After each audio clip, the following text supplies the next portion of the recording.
Bienvenue les amis, donc c'est la suite ce soir des outils quantiques sur la pensée, le verbe, la visualisation et l'intention par le toucher. Nous sommes toujours avec Jean-Pierre Chamodeau qui travaille sur la libération holographique du cœur péricarde. Bonsoir Jean-Pierre. Bonsoir Gwenaëlle, bonsoir tout le monde. Alors, le programme, est-ce que tu nous fais un mini résumé? Un mini résumé. Eh bien, nous, ce qu'on voudrait, c'est résoudre les problèmes de tension, de douleur, de fatigue, etc. Et donc, on a vu qu'il y avait deux manières de s'y prendre. Il y avait une manière qui pensait que la réalité, c'était que la matière, et donc séparée. Donc, ce qui impliquait donc une notion de peur, une notion d'ennemi qui existait. Et donc, à partir du moment où il y a un ennemi, ben, il faut l'abattre, il faut faire la guerre et il faut gagner la guerre. Et ça donne une médecine qui pense qu'il y a des pathologies qui sont des ennemis ou des agents pathogènes. Et donc, il faut faire la guerre contre pour gagner la guerre. Et là, on va utiliser des armes chimiques et les armes de la physique de Newton. Et puis, il y a l'autre paradigme, le nouveau paradigme scientifique, qui a donné des preuves que nous ne sommes pas qu'un corps de matière séparé, mais que nous sommes en réalité une conscience, un champ de conscience, le champ de conscience du vide quantique, en fait, qui est le champ universel, et que ce champ habite tous les corps et anime tous les corps.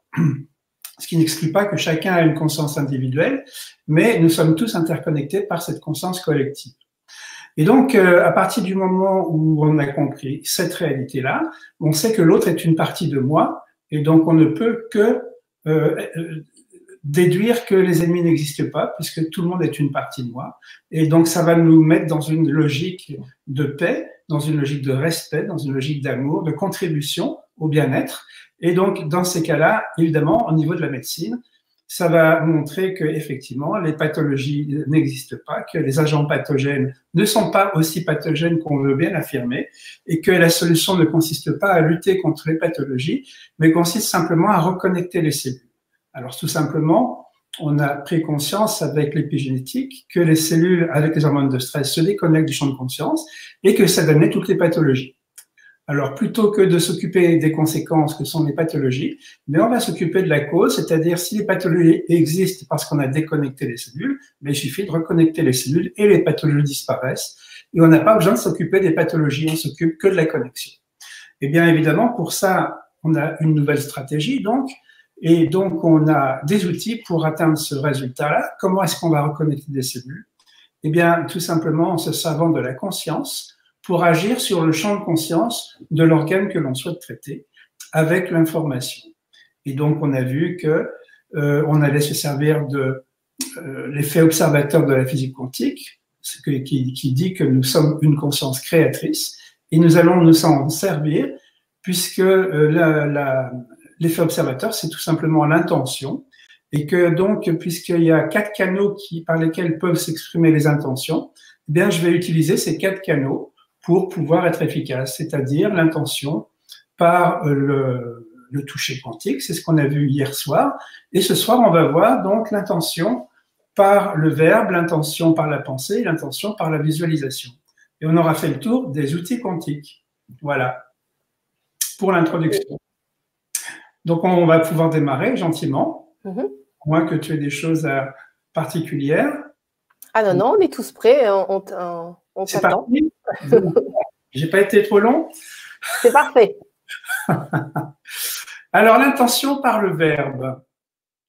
C'est quand on parle l'intention par le verbe, et le fait d'utiliser ce canal, donc le verbe, pour exprimer des intentions, eh bien, ça m'a valu le surnom de l'homme qui murmure à l'oreille des cellules. Et donc, effectivement, on sait que les nouvelles sciences ont prouvé que quand on parle aux cellules, ça marche. Parce qu'effectivement, en épigénétique, donc on sait qu'il y a sur la membrane cellulaire, il y a des récepteurs à la voix, et donc les cellules nous entendent quand on leur parle tout simplement. Alors c'est bien beau d'avoir les preuves que ça marche, que quand on parle aux cellules, elles écoutent parce qu'il y a une conscience par cellule, mais c'est encore mieux de savoir quoi dire aux cellules. Et n'oublions pas que les hormones de stress font diminuer les cellules de volume et que les cellules se vident d'eau et que du coup les cellules sont déconnectées des informations puisque l'information est dans l'eau et que nous, ce qu'on voudrait, c'est que les cellules retrouvent leur volume, c'est-à-dire se réhydratent pour pouvoir être effectivement, c'est l'eau qui est l'interface entre le champ du vide quantique et la cellule, et donc c'est l'eau qui va transmettre l'information du champ du vide quantique vers la cellule. Donc c'est pour ça qu'on a besoin d'une cellule qui a un certain volume et qui soit hydratée, qui ait de l'eau. Alors donc on va parler aux cellules pour obtenir ce résultat-là, mais comment on va s'y prendre? Qu'est-ce qu'on va dire aux cellules? Ben, c'est ce qu'on va regarder maintenant. Donc déjà on va dire des choses sympas. Rappelez-vous que je disais que les cellules c'était comme des huîtres normales, et qu'une huître normale, ben, quand on la pique, elle se ferme, et quand on l'aime, elle s'ouvre. Et il n'y a rien de plus normal qu'une huître normale. Donc, si on veut aider l'huître à s'ouvrir, c'est-à-dire la cellule à augmenter de volume, eh bien, autant lui dire des choses sympas. Et donc, des choses qui vont amener une réponse biologique positive, c'est-à-dire qui vont amener la cellule à augmenter de volume et à retrouver le bien-être. Et quand on dit des choses sympas, ça s'appelle une bonne diction, et d'où le terme bénédiction.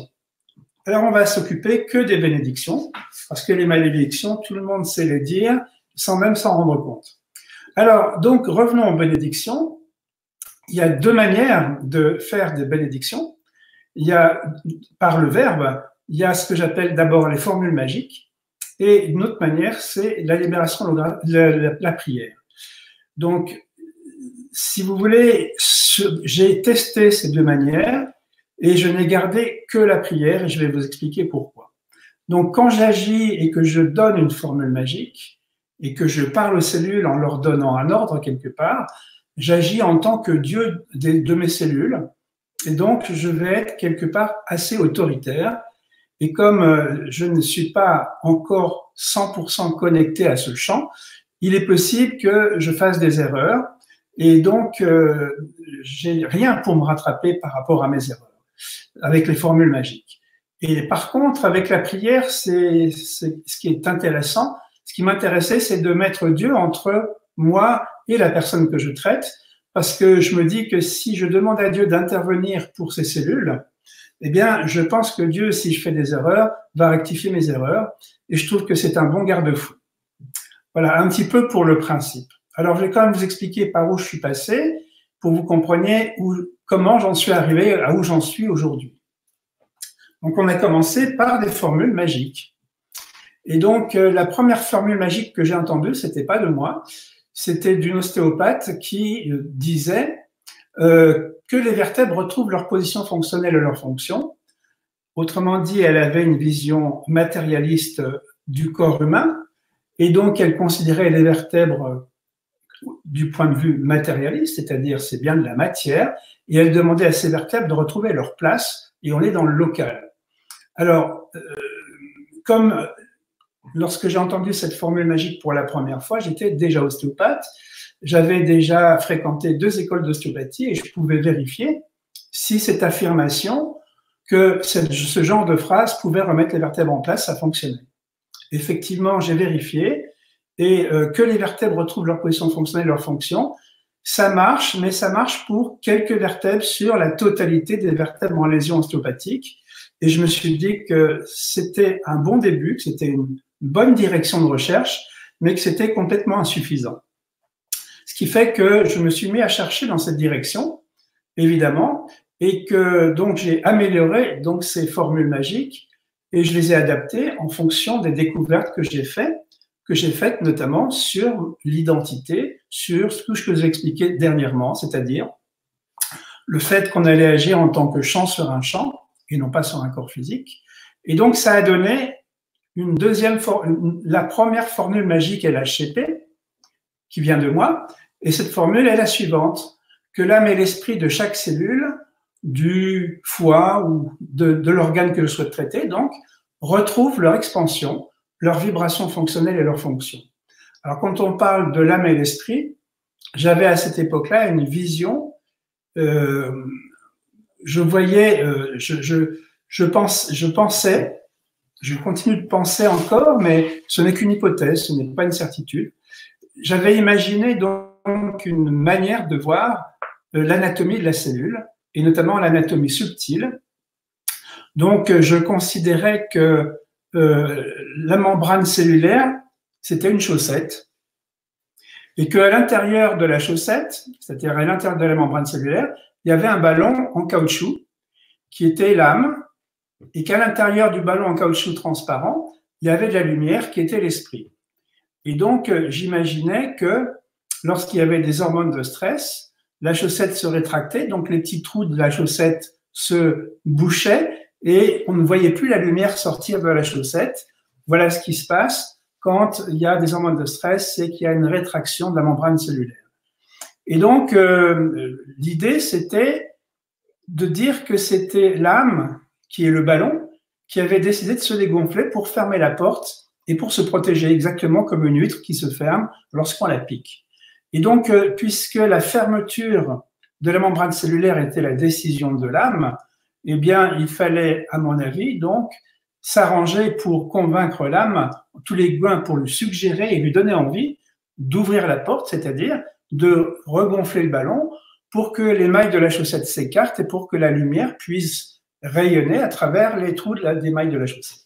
Voilà un petit peu, c'était un procédé pédagogique, j'ai conscience que ça n'est pas la réalité, mais c'est simplement pour expliquer l'esprit de cette formule magique. Alors, donc quand je parle d'expansion, je fais référence à ce que je viens d'expliquer, et donc l'expansion de l'âme, c'est le ballon qui se gonfle pour écarter les mailles de la chaussette, tout simplement. Et donc, vibration fonctionnelle, ça veut dire que il y a une histoire de fréquence, une histoire d'amplitude, et donc on avait vu que chaque type de cellule avait sa fréquence personnelle, sa fréquence et ses amplitudes. Et donc on avait vu que quand il y avait des hormones de stress, les amplitudes diminuaient et qu'on avait intérêt à retrouver les amplitudes. Voilà, c'était donc la première formule magique LHCP. Puis donc après, j'ai fait toutes les recherches dont je vous ai parlé, et donc ça s'est un petit peu amélioré.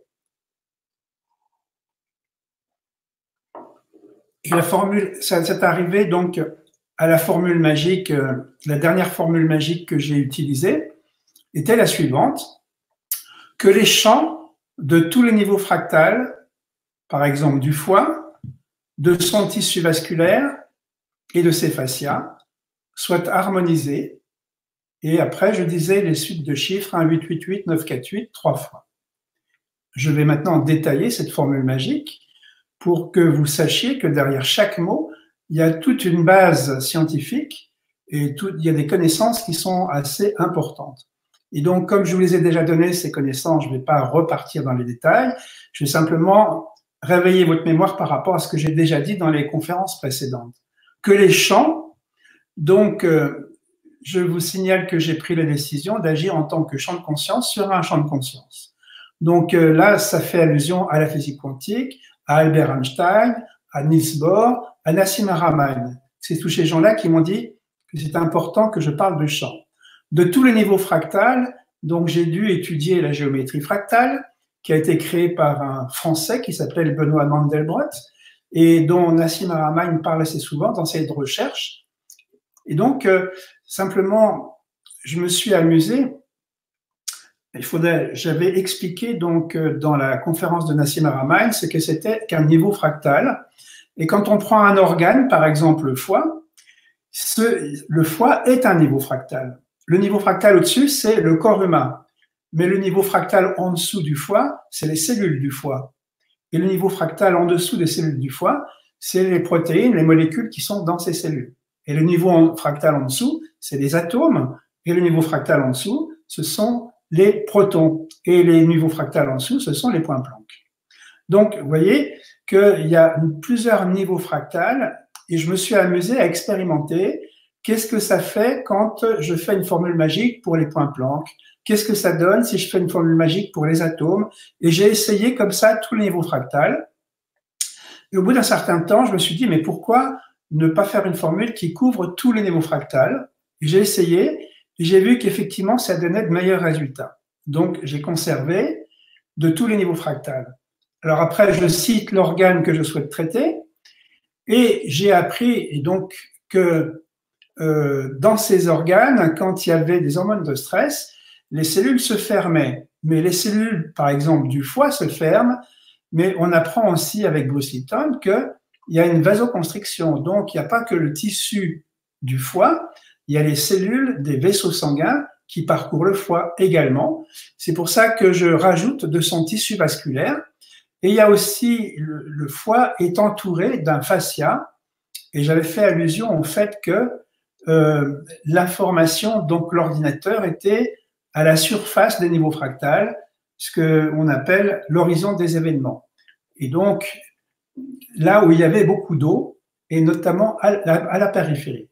Et donc, ça veut dire que l'endroit où il y a toute l'information au niveau de notre planète, c'est les océans, à la surface de la planète.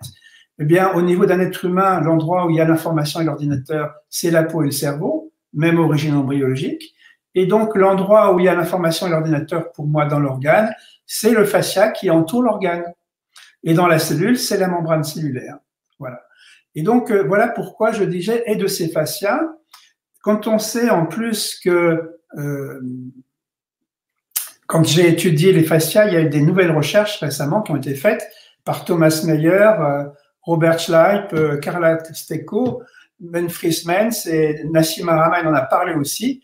Eh bien, on sait que les fascias sont extrêmement importants et on sait que les cellules des fascias sont extrêmement réactives aux hormones de stress. Parce que les cellules des fascias, quand elles ont des hormones de stress, elles diminuent de volume de 50%. C'est énorme, 50%. Hein? Donc, c'est pour ça que quand on est stressé, les fascias se rétractent beaucoup, on a les épaules et les hanches bloquées, tout simplement. Et donc, les fascias sont holographiques, on le verra demain. Et donc, soit harmonisé, et vous allez voir que j'ai parlé de Léonard Lascaux. Donc, quand je dis soit harmonisé dans la formule magique, je pense que c'est l'amour qui va permettre aux cellules de retrouver la mémoire de la perfection et de l'harmonie dans laquelle elles ont été créées par l'amour. Les cellules donc ont été créées dans l'amour, par l'amour et parfaites, et donc quand on les met dans un champ d'amour, elles retrouvent cette mémoire et cette perfection, ce qui fait qu'elles s'harmonisent toutes seules. Et donc c'est pas par hasard que je dis soit harmonisé. Et enfin, je rajoute les suites de chiffres de Grabovoi qui sont le 1, 8, 8, 8, 9, 4, 8. Donc, si je résume, la formule magique, c'est que les champs des niveaux fractales du foie, de son tissu vasculaire et de ses fascias, soient harmonisés 1, 8, 8, 8, 9, 4, 8, 3 fois. Donc, vous voyez qu'il y a des choses derrière les mots, hein, et il y a des intentions extrêmement précises. Alors, pour le 1, 8, 8, 8, 9, 4, 8 que je n'utilise plus, simplement, je vous parle de Grabovoi, qui n'est pas n'importe qui est diplômé de la faculté de mathématiques, docteur et sciences en physique et en mathématiques, diplômé de la faculté de médecine, qui est en plus médium et qui a des pouvoirs particuliers puisqu'il est capable de diagnostiquer à distance les pannes dans les avions, les pannes dans la station Mir et les pannes dans la navette Atlantis. Et donc, on lui a demandé d'intervenir pour une panne dans la navette Atlantis. Il manquait une pièce pour pouvoir réparer cette navette. Et il a, à distance, depuis la Terre, créé cette pièce dans la navette Atlantis pour que la navette soit réparée et qu'elle puisse revenir sur Terre. Donc, c'est pas n'importe qui. C'est quelqu'un qui a un très haut niveau scientifique, qui a un très haut niveau spirituel et qui a des capacités médiumniques importantes. Et qui, de plus, est reconnu comme un guérisseur et qui a fait des guérisons assez spectaculaires. Et donc, ce monsieur a mis au point des chiffres, des suites de chiffres. Et donc, quand on dit certaines suites de chiffres, on va avoir des résultats bien précis. Et le 1, 8, 8, 8, 9, 4, 8, c'était simplement parce qu'on transformait le négatif en positif. C'était une manière de transmuter les choses. Et donc, j'ai utilisé cette formule magique un certain temps. Et c'est à partir d'un certain temps que je me suis dit, oui, d'accord, mais quand je demande quelque chose de précis, il est possible que, comme je ne suis pas complètement conscient de qui je suis et que je ne suis pas omniscient, je peux me tromper et j'aimerais bien ne pas me tromper quand j'essaye d'aider quelqu'un. Et donc, si je mets Dieu entre moi et ce quelqu'un que je souhaite aider, peut-être que lui, si je fais des erreurs, pourra rectifier le tir et que donc ce serait une bonne manière de sécuriser les choses. C'est la raison pour laquelle je vais donc m'intéresser à la prière. Et donc, je me suis dit, mais sachant tout ce que je sais, quel type de prière pourrait m'intéresser pour arriver au résultat que je veux, c'est-à-dire, finalement, aider les cellules à retrouver leur volume pour se reconnecter au champ et retrouver le bien-être. Et donc, j'ai trouvé quelque chose qui m'a beaucoup intéressé, que vous connaissez la plupart d'entre vous, qui s'appelle Ho'oponopono. Alors, j'aimerais bien vous en parler 2 petites minutes parce que simplement que vous puissiez voir à quel point c'est proche de mes recherches. Donc, à l'origine, Ho'oponopono, c'était une méthode de thérapie de groupe chez les anciens Hawaïens. Il y avait un chaman quand il y avait des conflits à l'intérieur d'un village. Le chaman arrivait et faisait une sorte de thérapie de groupe dans le village pour rétablir la paix dans le village. Et donc, à partir de cet Ho'oponopono qui est très ancien, qui remonte à la nuit des temps, eh bien, il y a une personne qui s'appelle Morna Simeona qui va adapter ces techniques chamaniques à la vie moderne et à nos besoins et qui en a fait une thérapie individuelle de résolution des problèmes. Alors, quand on parle résoudre nos problèmes et en finir avec nos problèmes, on parle des mêmes problèmes, douleur, crispation, épuisement, etc., etc. Et éventuellement même conflit avec l'autre. Et donc, ça m'a beaucoup intéressé, d'autant plus que lorsque j'ai un peu approfondi l'histoire, je me suis rendu compte que c'était vraiment très, très proche de la physique quantique et de l'épigénétique. Juste pour situer, donc Morna Simeona était une guérisseuse à Hawaï. Donc, c'est elle qui a adapté le Ho'oponopono traditionnel à l'époque moderne. Et donc, cette nouvelle technique qu'elle a mise au point, c'est un peu un mélange des traditions hawaïennes et des prières. Donc, j'étais intéressé. Quand j'ai appris par la suite qu'elle était très influencée par ses études philosophiques sur l'Inde, avec les histoires de karma, etc., etc., et qu'elle s'était aussi beaucoup intéressée à Edgar Cayce, qui est un Américain qui a pu faire, qui, quand il était dans un état hypnotique, communiquait avec le champ de conscience et rapportait du champ de conscience des informations qui permettaient de guérir les gens. Et donc, il a fait des guérisons spectaculaires. Et il s'est rendu compte que dans toutes ces guérisons, il y avait beaucoup de maladies qui étaient dues à une cause qui remontait à une vie antérieure. Donc ça m'a intéressé. J'ai dressé l'oreille parce que ça correspondait à un des 5 principes de la physique quantique. Et je me suis dit, là, il y a quelque chose d'intéressant. Et donc, et à partir de ce principe-là, cette femme a mis au point donc cette technique pour résoudre des problèmes en tenant compte justement de ces histoires karmiques, de ces histoires de réincarnation. Alors, cette méthode a été connue parce que un des élèves de Morna Simeona, qui était le docteur Eilen, qui était psychologue, a fait quelque chose qui a marqué un petit peu, puisque l'expérience qu'il a vécue, c'est qu'il a guéri une aile entière de dangereux criminels, des malades mentaux, qui étaient enfermés dans le département de haute sécurité d'un asile hôpital de l'État d'Hawaï. Et donc, il n'a jamais vu un seul de ces patients et il a intervenu simplement dans une pièce où il était tout seul avec les dossiers des gens. Et simplement, par l'intention, il a réussi à guérir toute l'aile de l'asile. Et donc, finalement, cet asile s'est retrouvé vite parce qu'il n'y avait plus un seul criminel qui était dangereux à l'intérieur. Et donc ça, effectivement, ça a été marquant. Et ça a intéressé un médecin américain qui est le docteur Joe Vitale et qui a écrit un livre sur ce phénomène, dont le titre est Zéro limite. Et donc, il l'a fait donc avec la collaboration du docteur Eilen.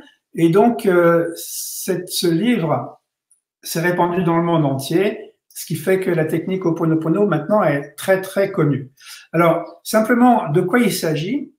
Eh bien, simplement, si on veut résoudre un problème, il pose deux questions fondamentales auxquelles il est nécessaire de répondre. Qui suis-je?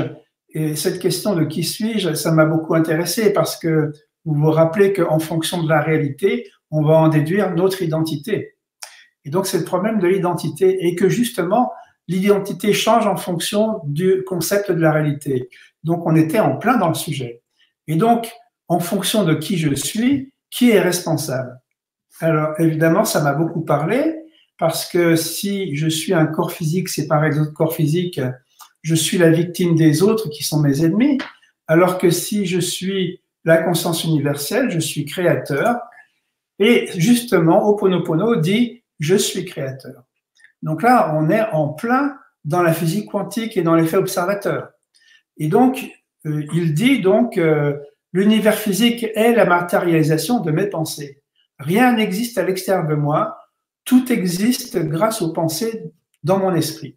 Et donc les pensées, c'est ce qu'on appelle les ondes électromagnétiques, les ondes potentielles, et qui c'est à partir de ces pensées, de ces ondes potentielles, qu'il va y avoir l'effondrement de la fonction d'onde et la création de la matière.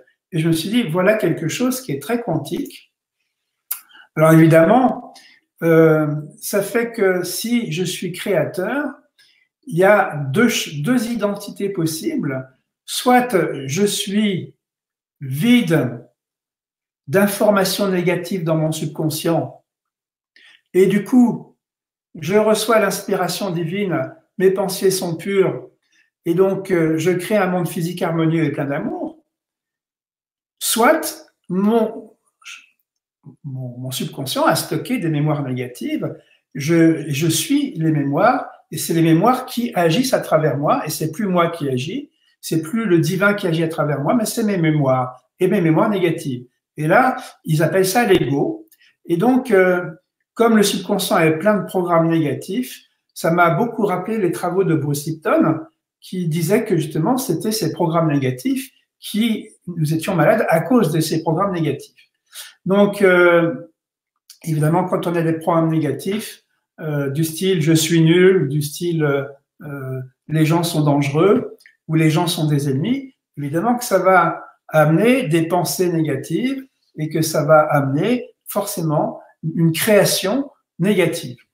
Et donc, c'est à partir de ces mémoires négatives que je vais créer un monde physique désharmonieux sous forme d'un corps malade ou sous forme d'un environnement hostile.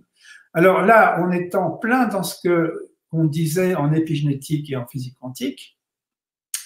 Et la conséquence du fait que je suis une conscience créatrice est que je suis 100% responsable de ce que j'ai créé. C'est moi qui ai tout créé. Donc, je ne peux plus être la victime de qui que ce soit. Et donc, ça tombe en plein accord avec ce que j'avais étudié avant. Et donc, ça a été confirmé en plus, je ne sais pas si vous vous rappelez, je vous avais parlé de neurosciences et du professeur Benjamin Libet, qui avait enregistré que effectivement, on avait mesuré le temps entre les impulsions et le geste, et on s'était rendu compte que ce n'était pas l'esprit conscient qui prenait la décision d'agir, mais que c'était le subconscient qui amenait l'esprit conscient à croire que c'est lui qui prenait la décision d'agir. Et donc, ce qui veut dire que nous sommes agis par le subconscient et c'est pas nous qui prenons la décision, même si on en a l'illusion. Et que le seul endroit où on peut se libérer de ça, puisque le subconscient va nous faire agir dans la mauvaise direction, eh bien, c'est quand le geste est parti, on peut l'arrêter au moment où on voit que le geste part. C'est ce que Benjamin Libet appelait le libre refus. Et donc, notre libre arbitre se réduisait à refuser un acte qui était déjà en cours, un acte négatif, et de l'arrêter avant qu'il arrive à l'aboutissement. Donc, ça demande effectivement beaucoup d'attention et ça demande une attention permanente. Et donc, il était arrivé à la conclusion que c'était vraiment pas possible pour résoudre nos problèmes de surveiller tout ce qu'on faisait et qu'il fallait mieux effacer les mémoires. Même conclusion que Bruce Lipton, même conclusion que la physique quantique. Alors, Donc, quand on prend conscience qu'on est responsable, eh bien, on se rend compte que c'est nous qui créons tout et on va aboutir au fait que si je suis thérapeute et si je veux aider quelqu'un à agir, eh bien, ça va beaucoup plus loin parce que dans ces cas-là, d'après Ho'oponopono, et je suis relativement d'accord avec Ho'oponopono, le thérapeute doit être 100% responsable des problèmes de ses clients. On dit quand un client arrive avec des problèmes, un lumbago, une migraine, etc., il faut que le thérapeute accepte d'imaginer que c'est lui qui a créé ça. Parce que sinon, il ne l'aurait pas sous les yeux. Et donc ça devient intéressant parce que si ce thérapeute accepte cette responsabilité à 100%, eh bien, du coup, il retrouve le pouvoir à 100% d'aider le patient qui est en face de lui. Et ceci dit, comme c'est une mémoire qui est dans le thérapeute, qui a amené ce patient chez le thérapeute, quand le thérapeute agit, c'est pour réparer cette mémoire qui est en lui pour que le patient en soit libéré. Ce qui fait que quand on agit pour aider quelqu'un, en tant que thérapeute, avec cette compréhension, eh bien, on agit pour se libérer soi-même. Je ne sais pas si vous imaginez, un thérapeute qui se libère lui-même à longueur de journée pour libérer ses patients, au bout d'un certain temps, le résultat peut être intéressant. Normalement, c'est un petit peu lié hein, quand on travaille. Si l'autre, c'est aussi nous. Eh bien, oui, ça va avec ce qu'on disait. Voilà. Mais c'est très intéressant le fait que tu dises de prendre responsabilité, parce que quand on est thérapeute, on va prendre responsabilité sur la problématique évidemment du patient, et plus on prend de responsabilité, plus on a finalement du pouvoir pour agir dessus. C'est exactement. C'est cohérent. Dire, tout à fait. Il y a juste Jean-Luc qui se posait une question, donc je me permets de te la poser comme c'est un rapport avec l'Ho'oponopono et que tu viens d'en reparler. Oui, bienvenue. Il dit j'ai entendu que l'Ho'oponopono, très utilisé, résonnerait maintenant sur un égrégore pas très positif. Qu'en pensez-vous? Donc moi, j'avais jamais entendu parler de ça. Non plus. Après, ce sont les filtres de chacun. Il suffit qu'il ait entendu ça d'une personne qui croit, c'est sa réalité. Voilà, donc du coup, il y a d'autres personnes qui le relayent. Mais il voulait poser sa question. Je pourrais prendre quelque chose qui est un petit peu plus archétypal, à savoir que les outils sont neutres. Et c'est ce qu'on fait avec l'outil qui n'est pas neutre. Alors qu'il y a des gens de pouvoir qui se soient emparés de l'outil Ho'oponopono pour en faire quelque chose de négatif, c'est possible, mais c'est pas pour autant que l'outil est négatif. L'outil, lui, il est neutre. C'est comme par exemple les appareils en biophotonique. On avait vu que on pouvait faire des choses extraordinaires avec. On peut guérir des cancers, on peut faire rajeunir quelqu'un, on peut lui faire repousser ses cheveux, ses dents, etc. Donc, ça donne des résultats très positifs, mais en même temps, comme je le disais dans une conférence précédente, si avec ces machines, on peut envoyer un code génétique de canard sur des œufs de poule, j'aimerais pas qu'on envoie un code génétique de canard sur ma femme si elle est enceinte.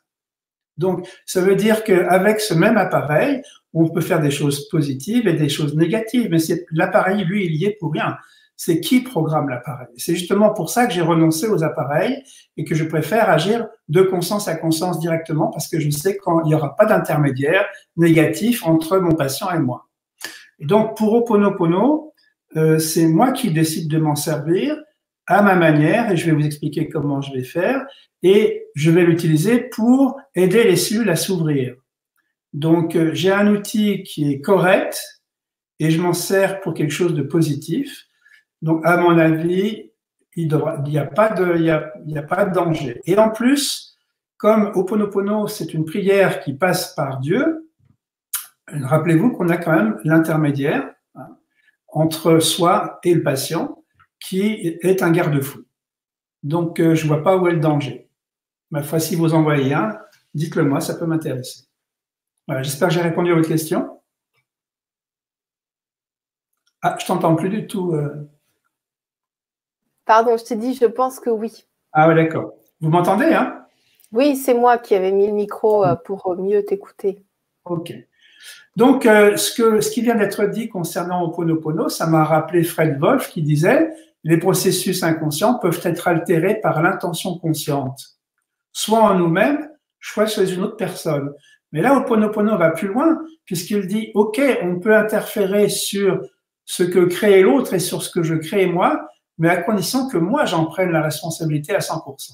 Et ça, c'est un petit plus par rapport à ce que j'avais entendu en physique quantique. Et je pense que c'est un petit plus qui est juste. Et donc, je l'ai adopté. Donc, si je suis créateur à 100% et que je suis 100% responsable, j'ai deux choix. Choisir de créer à partir des mémoires du passé, c'est-à-dire rester avec mon subconscient chargé de plein de potentiels négatifs, soit choisir de créer à partir de l'inspiration, c'est-à-dire à décider de vider les informations du subconscient pour que l'inspiration divine puisse passer à travers moi, tout simplement. Alors, donc, on voit en arriver aux mêmes conclusions que l'épigénétique et que la physique quantique. Donc, si on veut choisir de créer à partir de l'inspiration, ça veut dire que il faut nettoyer toutes les mémoires qui sont à l'intérieur, hein, pour qu'on puisse retrouver notre véritable identité, qui est finalement d'être récepteur direct de Dieu, du divin. Alors, donc, dans ces conditions-là, c'est l'orientation, c'est la stratégie qu'on va choisir. C'est une stratégie qui me convient parfaitement et que j'ai adoptée. Donc, on va nettoyer les mémoires. On arrive aux mêmes conclusions que l'épigénétique et que la physique quantique, à savoir que avec les histoires d'information, eh bien, il faut que la cellule se reconnecte au champ de conscience pour pouvoir recevoir l'information positive qu'elle ne recevait plus. Et il faut en même temps, si on ouvre la cellule, on va voir qu'on peut sortir la mémoire négative. Et donc, avec l'information, c'est laisser les informations négatives sortir des cellules et reconnecter la cellule pour qu'elle puisse recevoir des informations positives, tout simplement. Et là, on est en plein accord avec Ho'oponopono, ce qui m'a permis de continuer de me poser la question, mais alors comment ça fonctionne, leur prière à eux, puisque apparemment on a les mêmes buts, les mêmes logiques, et donc eux, ce qu'ils disent dans Ho'oponopono, c'est que l'esprit conscient est très limité. Et ça, il n'y a pas que Ho'oponopono qui le dit, puisque, rappelez-vous qu'en épigénétique, Bruce Lipton disait que l'esprit conscient, c'était 5% du temps, et que c'était un tout petit ordinateur avec très peu de mémoire, et que le subconscient, c'était un énorme ordinateur, et c'était 95% du temps. Donc, le petit esprit conscient n'est pas aussi puissant qu'on l'imagine, et c'est pas lui qui prend les décisions. En neurosciences, on le sait, c'est le subconscient qui agit à travers nous et non pas notre conscient qui prend les décisions conscientes. Alors, donc, finalement, qui peut nettoyer les mémoires? Est-ce que c'est l'esprit conscient? Eh bien, donc, chez Ho'oponopono, ils disent non, il peut pas faire tout ça. Il y a besoin de toute une équipe et donc de rappeler qu'il y a Ho'oponopono a une sorte d'anatomie du subtil. Il y a donc plusieurs esprits qui sont plusieurs champs, en fait. Et donc, il y a l'esprit conscient, c'est une chose. Hein, comme disait Bruce Lipton, l'esprit conscient concerne l'avant de la tête.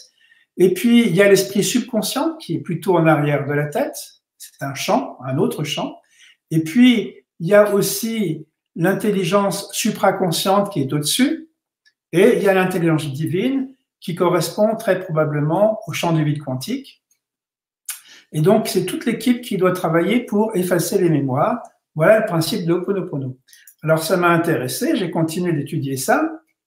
Et donc, en fait, l'esprit conscient, lui, il déclenche un processus. Donc, il a quand même un rôle. Et s'il ne fait pas son boulot, il n'y a rien qui se passe. Donc, sans l'esprit conscient, ça pourrait pas se faire.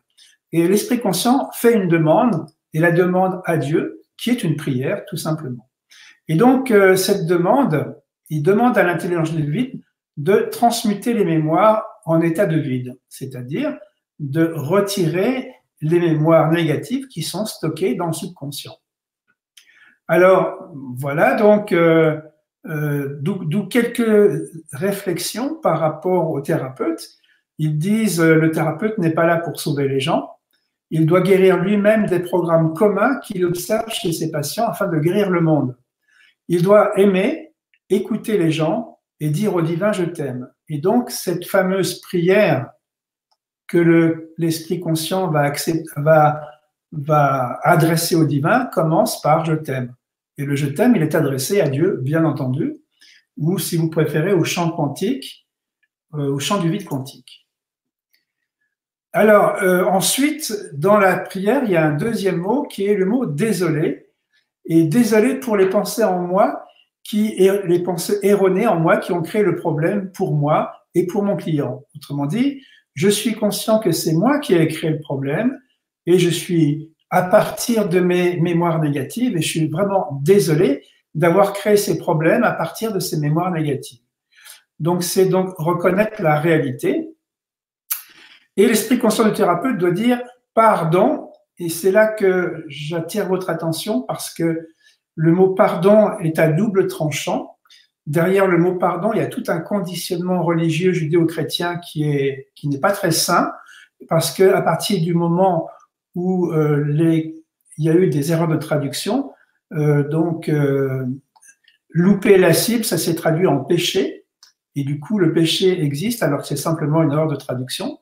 Mais c'est une erreur de traduction qui intéresse certains tyrans parce que par le péché, on peut tenir les gens par la culpabilité. Et donc, à partir du moment où on dit que quelqu'un est coupable, alors que ça n'existe pas, il est coupable, eh bien, donc, on peut lui pardonner. Ce serait une manière de racheter sa culpabilité. Et donc, en un mot, je suis magnifique, tu es nul, et tu es tellement nul que tu mérites de mourir, mais dans ma grande magnificence, je t'épargne et je ne vais pas te tuer, et je te pardonne. Si c'est ça le pardon, évidemment, on n'a rien compris. C'est pour ça que j'aime pas le mot pardon en un seul mot, parce que ça m'évoque trop donc la tradition judéo-chrétienne. Je préfère dire pardon en deux mots, parce que en fait, quand Jésus dit le cœur de mon Père n'est que pardon, c'est quand le cœur est ouvert, eh bien il rayonne, et quand le cœur rayonne comme un soleil, ben il donne comme un soleil, et quand on donne à tout le monde sans condition, hein, ça s'appelle un don. Et donc, le cœur de mon Père n'est que pardon, il est par le don, parce que c'est sa manière et c'est sa nature de donner. Et donc, en fait, pardon, c'est une demande que j'adresse à Dieu, et je dis, donne-moi de transmuter ces mémoires. C'est-à-dire, je te demande un don, donne-moi quelque chose. Ça, c'est pour être plus précis par rapport au pardon. C'est pour ça que je mets dans cette prière le pardon en deux mots. Voilà. Et donc, une fois que l'esprit conscient a posé la demande, cette demande va faire tout un parcours dans l'anatomie subtile qui est proposée par Ho'oponopono. Hein. De l'esprit conscient, elle part et elle arrive dans l'esprit subconscient. Et donc, cette demande va provoquer une agitation sur le plan des mémoires. Donc, ça va commencer à préparer un petit peu le travail. Puis, cette demande, elle remonte vers l'esprit supraconscient, au-dessus de la tête, rappelez-vous. Et donc, l'esprit supraconscient, lui, il n'est pas du tout dérangé par les mémoires parce qu'il est un avec le divin, donc c'est pas son problème. Mais par contre, il se contente de surveiller l'esprit conscient et l'esprit subconscient. Et donc, lui, il révise les demandes proposées par le conscient pour vérifier si ces demandes sont justes. Et ça m'a intéressé puisque je cherchais des précautions pour ne pas faire d'erreur. Alors voilà que la partie de moi qui est le supraconscient peut corriger les erreurs du conscient. Et bon, ça, c'est peut-être quelque chose qui peut être intéressant dans cette démarche de sécuriser mon intervention pour aider les gens. Et donc, la demande est envoyée ensuite à l'intelligence divine, du supraconscient à l'intelligence divine, qui, lui, va il va pas exécuter l'ordre qu'on va lui donner, mais il va faire ce qu'il y a de mieux. Parce que notre imagination étant très limitée et notre compréhension de notre bien-être étant tellement limitée, que lui, il va peut-être nous donner encore mieux que ce qu'on espère. Autrement dit, peut-être qu'il va apporter l'idéal en fonction de nos besoins. Parce que est-ce que nous sommes parfaitement conscients de nos besoins? Est-ce que nous savons ce dont nous avons besoin? Est-ce que nous savons demander exactement ce dont nous avons besoin? Rien n'est aussi sûr, n'est moins sûr que ça. Et donc, que les demandes soient révisées par un esprit qui est au-dessus, c'est quelque chose qui peut être intéressant. Voilà. Et donc, ça va bien avec mon projet de mettre Dieu entre moi et mon patient comme garde-fou. Alors, une fois que Dieu a reçu cette demande et qu'il l'a justifiée, rendue juste, eh bien, il va envoyer exactement cette énergie de transmutation, exactement comme lui l'a décidé. Et cette énergie de transmutation va faire un parcours dans l'anatomie subtile de la personne qui a demandé. Donc, de l'intelligence divine, l'énergie de transmutation va partir et va descendre dans l'esprit supraconscient qui est au-dessus de la tête. Puis de l'esprit supraconscient, il va passer à l'esprit conscient. Et de l'esprit conscient, elle va passer dans l'esprit subconscient, derrière la tête. Et donc, cette énergie de transmutation qui est dans l'esprit subconscient va neutraliser les mémoires désignées. Hein.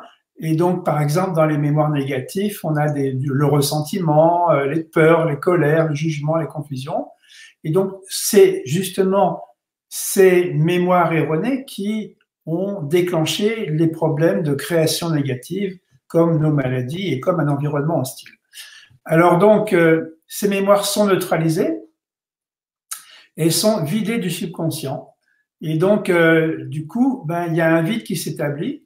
Et donc, c'est l'amour tout de suite qui prend la place des mémoires négatives. Voilà qui me semble intéressant.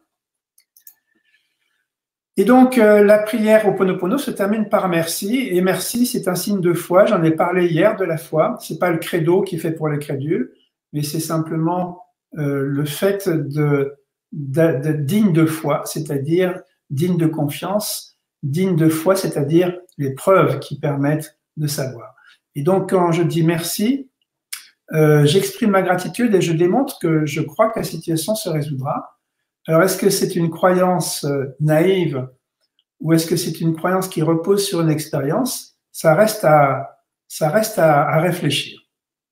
Donc, si on veut résumer cette prière de Ho'oponopono, c'est très simple, c'est je t'aime, désolé, pardon en 2 mots et merci. Alors, je me suis dit, ce serait bien intéressant que cette technique, je puisse l'utiliser pour aider les cellules à retrouver leur volume. Alors, évidemment, ça a donné la prière et l'HCP. Et vous remarquerez que je reprends à peu près les mêmes termes que dans la formule magique. Mais cette fois-ci, plutôt que d'être autoritaire et d'ordonner des choses aux cellules, je demande à Dieu, effectivement, de venir. Alors, je reprends la formule magique depuis le début pour harmoniser les champs de tous les niveaux fractales du foie, de son tissu vasculaire, de ses fascias. Je t'aime, désolé, pardon, merci. Voilà la formule magique LHCP. Donc, je ne vais pas réexpliquer tout. Simplement, maintenant que je dis je t'aime, désolé, pardon, merci, vous connaissez les intentions qui sont derrière ces 4 mots. Voilà, donc, on a terminé l'intention par le verbe. Il nous reste l'intention par la visualisation. Donc, je rappelle qu'en biophotonique, je vous avais expliqué qu'on pouvait mettre un code génétique de canard et projeter l'image holographique sur des œufs de poule et que ça allait donner des poussins avec les pieds plats, les pieds palmés et la tête plate.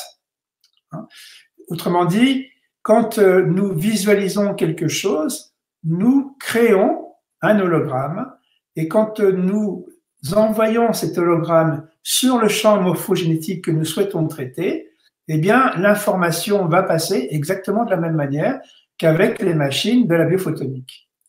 Et donc, c'est la raison pour laquelle, rappelez-vous, quand on fait le toucher quantique, on rajoute la formule magique, mais on va en même temps visualiser. Et qu'est-ce qu'on va visualiser? On va visualiser que les cellules s'ouvrent, augmentent de volume. On va visualiser que l'amplitude des mouvements augmente et se synchronise. Et on va visualiser l'organe sain. Je rappelle que je disais à mes élèves que, bon, grâce au toucher quantique, ils n'ont pas besoin d'anatomie, mais que c'était quand même bien d'apprendre l'anatomie, parce que quand on a mémorisé le schéma d'un organe sain et qu'on le visualise au moment où on le traite, eh bien, ça suffire pour guérir un organe. Donc voilà l'intention par la visualisation. Alors, donc, on a terminé de présenter les 4 outils. Maintenant, je vais vous raconter quelques petits détails concernant la pratique dans ma pratique quotidienne, donc dans mon cabinet. Peut-être il y a des questions qui sont à poser. Alors, pour le moment, il n'y a pas de questions. Qu'est-ce que je dois être super précis, alors il faut que les gens n'aient pas de questions. Alors, on va continuer. On va parler, vous savez que nous, ce qu'on essaye de faire, c'est augmenter le volume de la cellule pour qu'elle soit reconnectée, qu'elle reçoive le mode d'emploi, donc qu'elle reçoive les informations positives. Mais il faut savoir que quand la cellule augmente de volume et qu'elle s'ouvre, eh bien, les mémoires négatives qui sont stockées dans les cellules vont sortir des cellules au moment où les cellules s'ouvrent. Alors, donc, si ces mémoires négatives sont stockées dans les cellules, au moment où on harmonise et on fait donc la LHCP avec les 4 intentions, on constate que la cellule augmente de volume et s'ouvre. Et à ce moment-là, j'ai constaté que les mémoires négatives sortent. Alors, comment est-ce que j'ai pu vérifier et comment je peux affirmer que les mémoires sortent des cellules quand elles s'ouvrent, que les mémoires négatives sortent des cellules lorsqu'elles s'ouvrent? Eh bien, je ne sais pas si vous vous rappelez, j'avais montré un compas avec des angles et je vous disais que l'ouverture maximale du compas exprimait la longueur du tissu et que la longueur du tissu exprimait le niveau d'ouverture des cellules. Eh bien, quand on a traité des cellules, on s'attend à ce que l'amplitude augmente. Mais justement, quand on a bien traité une cellule et qu'on l'a ouverte, les mémoires négatives sortent des cellules et restent stockées dans les champs de conscience qui entourent le corps, qui entourent les cellules. Et à ce moment-là, parce que ces mémoires sont sorties des cellules et qu'elles habitent les champs de conscience, on constate une diminution d'amplitude, c'est-à-dire une diminution du volume des cellules des fascias et donc une rétraction des fascias, donc une diminution de l'amplitude des hanches et des épaules. Ce qui prouve qu'effectivement, il y a quelque chose de négatif qui est sorti des cellules. Et donc, à partir du moment où ces informations négatives sont sorties des cellules et qu'elles restent coincées dans les corps subtils, eh bien, il va falloir mettre au point une manœuvre pour sortir ces mémoires négatives des corps subtils. Et là, on aura fini notre travail. Donc, c'est bien beau de faire sortir les mémoires des cellules, encore faut-il les faire sortir après des corps subtils. Alors, donc, ça m'amène à vous expliquer un peu mon évolution par rapport, et ma recherche. Donc, il faut savoir que je vous dis beaucoup de choses. Sur ces choses, il y a certaines choses sur lesquelles je me repose qui sont démontrées scientifiquement, le plus possible pour moi, parce que pour moi, c'est une sécurité quand il y a une preuve scientifique. Mais malgré tout, tout n'est pas prouvé dans ce que je dis. Il y a parfois des hypothèses qui ne sont pas certaines. Et donc, je peux, effectivement, dans mon discours, je ne suis pas affirmatif à 100%. Je laisse toujours une petite place aux doutes et aux choses comme ça. Donc là, je vais simplement vous parler d'hypothèses. Il y a des choses qui sont vérifiées, d'autres qui ne le sont pas. Et donc, c'est pour vous dire à quel point cette recherche n'est pas évidente et il faut mettre en place des protocoles pour vérifier très souvent. Donc, je vais vous parler des entités et je pense que les entités doivent exister. Mais pendant un certain temps, j'ai confondu identité et information perturbatrice. Et j'aimerais bien insister sur ce petit détail-là pour vous dire qu'en définitive, je m'occupe des informations perturbatrices, mais pas des entités. Et je vais m'expliquer pourquoi. Donc, si on veut savoir qu'est-ce que c'est qu'une entité, eh bien, je suis allé voir les définitions sur le dictionnaire. Et donc, on dit c'est une chose considérée comme un être ayant son individualité, comme par exemple la société et l'État sont des entités. Dans le langage courant, on dit l'entité désigne une chose que l'on ne connaît pas, une personne humaine ou autre, vivante ou non, ou d'une institution ou d'un objet inanimé. Le mot entité désigne tout ce qui existe ou que l'on pense exister, ce qui peut devenir identifiable et n'est pas cependant encore vérifié ou prouvé comme existant. Donc ça, c'était pour un peu préciser de quoi on parle quand on parle d'entité. Et ça m'amène à un stage que j'ai fait avec Jean-Claude Caselli en 2009. Et donc ce monsieur prépare des produits qui sont de très haute qualité et donc qui sont informationnels. Et donc, il a une technique extrêmement précise pour tester les produits de telle sorte que ça convienne le mieux possible donc aux personnes. Et donc, à un moment donné de la formation, il nous dit que pour qu'on puisse tester un produit dans de bonnes conditions, il faut qu'on soit dans notre identité. Or, on peut être coupé de notre identité quand il y a la présence d'entités, des entités qui se collent à notre corps ou à nos corps subtils. Alors donc, il avait mis au point un test, qui est un test basé sur la kinésiologie et d'autres détails, qui permettait de tester les produits. Alors, mais il a remarqué que ces tests des produits étaient faussés dès qu'il y avait une présence d'entité. Et donc, dans sa technique, il propose donc des tests qui permettent de vérifier si les entités sont présentes ou là ou pas.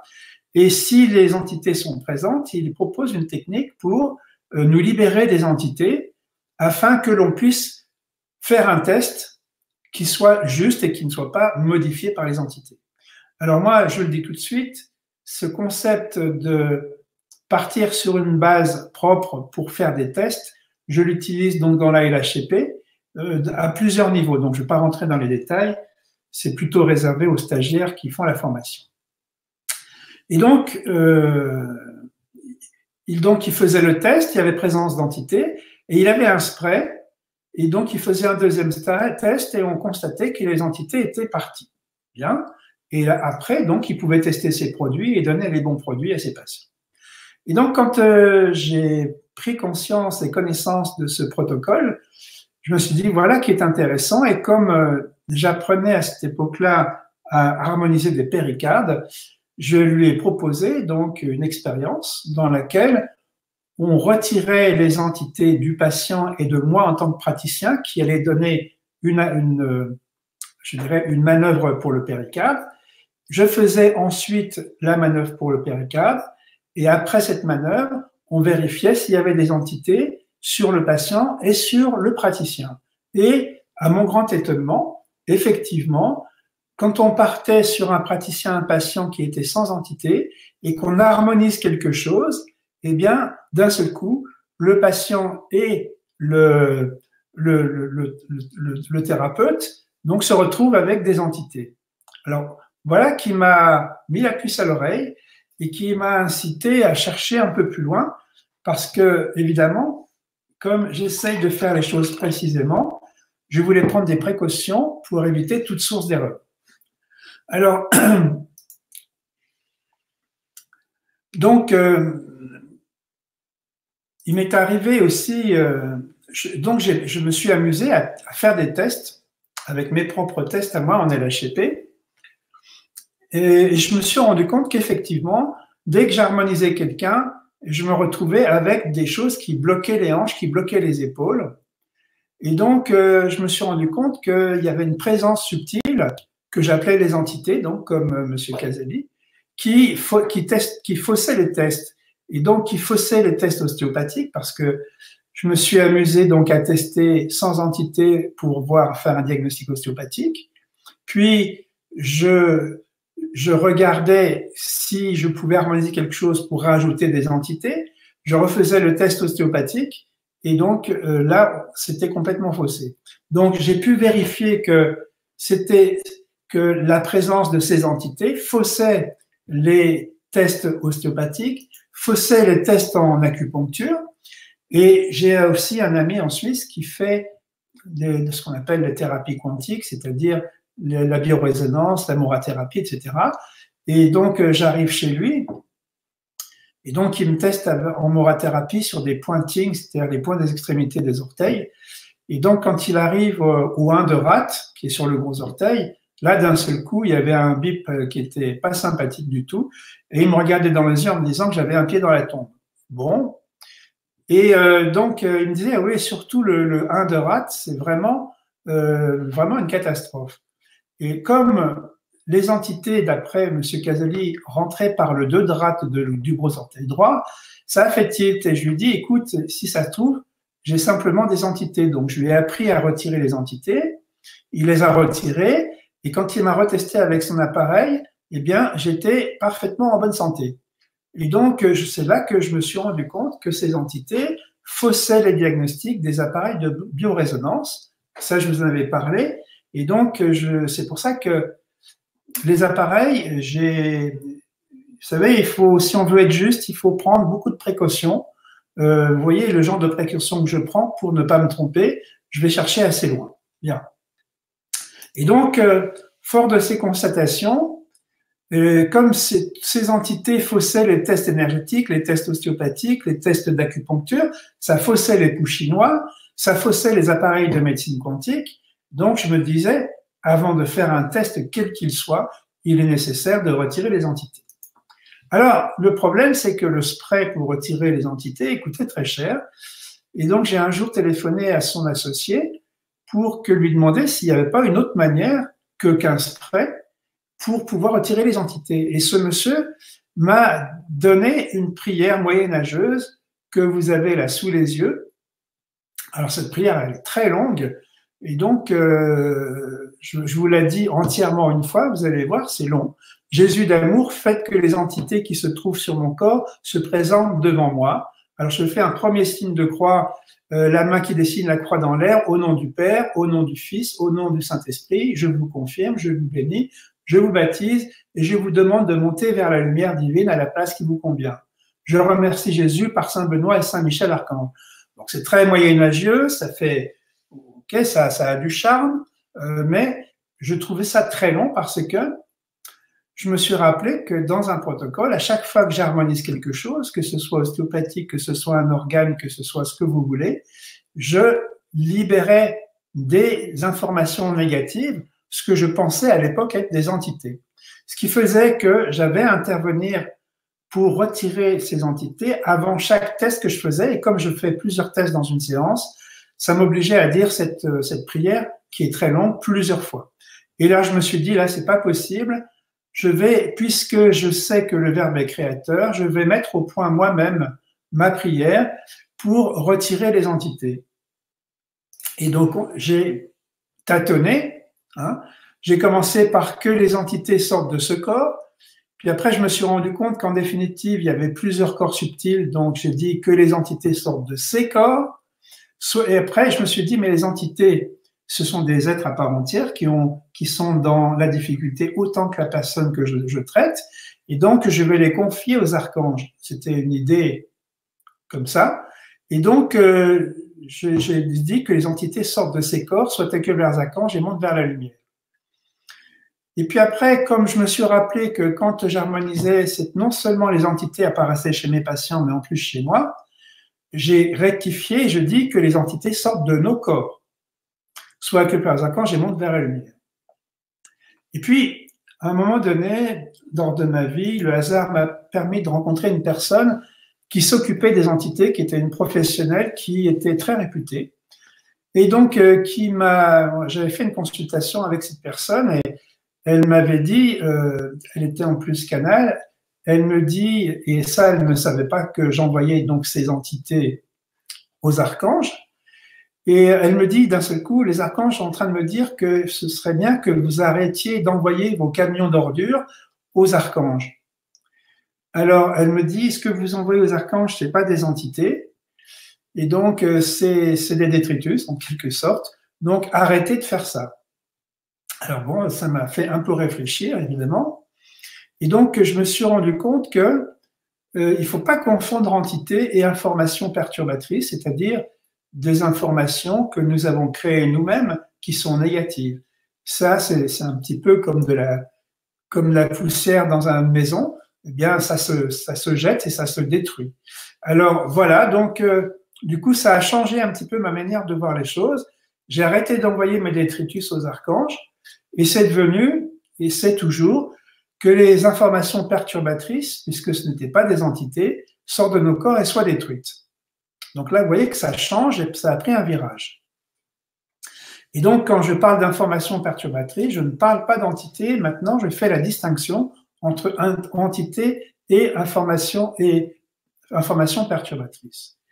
Et donc, ça m'a posé un problème. C'est simplement, je vous montre cet exemple pour vous montrer tout le chemin que je fais pour arriver là où j'en suis aujourd'hui et pour vous dire que je ne prends pas de décision à la légère, que j'étudie un peu ce que je fais pas n'importe quoi.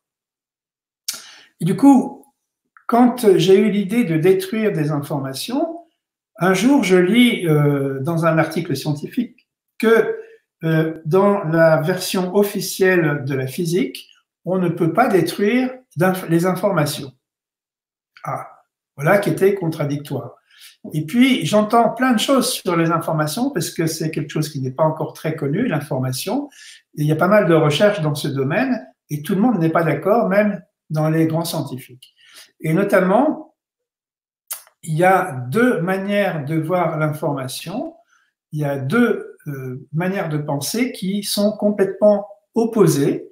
C'est pour vous montrer que la science procède par tâtonnement et qu'on n'est pas dans la certitude pour encore beaucoup de choses et qu'il nous reste pas mal de travail à faire pour clarifier.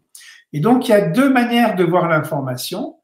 Il y a la manière de Norbert Wiener, hein, qui est un physicien et qui dit l'information c'est de l'ordre et l'entropie c'est du désordre. Pourquoi est-ce que c'est intéressant de savoir si ce qu'il dit est vrai ou pas? Parce que si Norbert Wiener a raison, l'information c'est de l'ordre, on a intérêt à stocker le plus d'informations possible et l'entropie c'est du désordre. Mais il y a un autre physicien qui s'appelle Claude Shannon qui dit que c'est le contraire, que l'information c'est du désordre et que l'entropie c'est de l'ordre. Autrement dit, si l'information ça amène le désordre, on a intérêt à se vider le plus possible d'informations. Et donc, le professeur Marc-Henri, qui est un professeur de physique quantique à Strasbourg, il s'est un peu prononcé sur les deux versions et dit, selon le deuxième principe de la thermodynamique, l'entropie ne peut qu'augmenter et donc c'est la définition de Shannon qui est bonne. Je vous explique ça pour vous dire que, eh bien, on peut croire que dans notre conditionnement, plus on stocke de l'information et plus on est armé dans la vie, eh bien, apparemment, c'est le contraire. Alors, ça va réjouir les gens qui n'ont pas envie de faire beaucoup d'études, mais nous, ça va nous intéresser dans la mesure où, si on veut aider la personne à arriver dans le bien-être, eh bien, on va retirer le maximum d'informations. Alors, donc, qu'est-ce que ça veut dire détruire l'information? Si je me suis posé aussi cette question.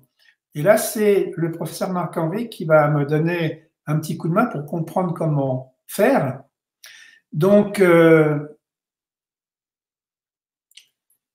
ah oui, avant de vous parler de comment faire pour détruire l'information, et donc, il y a une partie des physiciens qui disaient qu'on ne pouvait pas détruire l'information, et une autre partie, et jusqu'au jour où Stephen Hawking, qui est un autre physicien qui est décédé il n'y a pas longtemps, donc a démontré, alors à un moment donné, dans la physique classique, on ne voyait pas d'informations disparaître, donc on pensait qu'on ne pouvait pas les détruire.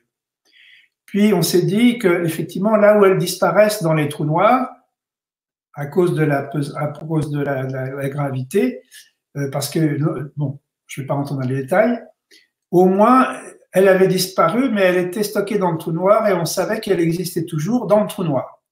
Jusqu'au jour où Stephen Hawking a démontré que les trous noirs s'évaporaient et que l'évaporation des trous noirs ne contenait pas d'informations et qu'une fois le trou noir était complètement évaporé, l'information, il n'y en avait nulle part. Autrement dit, l'information avait disparu, elle était détruite.